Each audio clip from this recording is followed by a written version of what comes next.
ay rated SPG. Striktong patnubay at gabay ng magulang ang kailangan. Maaaring may masiselang tema, lengguwahe, karahasan, sexual, horror o droga na hindi angkop sa mga... Dahil pinadala na nga ni Hazel itong si Manuel sa nursing home upang doon nga ay matutukan nga siyang maalagaan.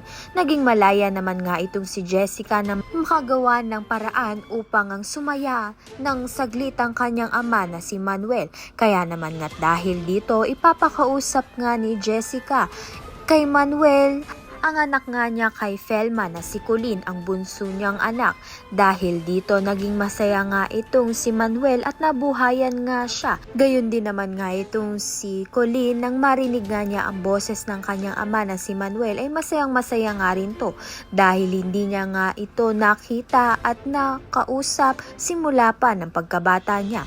Sa kabilang banda naman nga, buong tapang ang hinarap ni Felma itong si Manuel. Sa kabila nga ng pag-iiwan nga sa kanya noon nito ni Manuel, mas nanaig pa rin nga ang kabutihang puso nito ni Felma.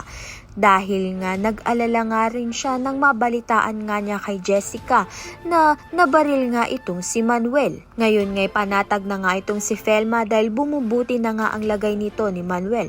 Subalit naging baldado na nga siya.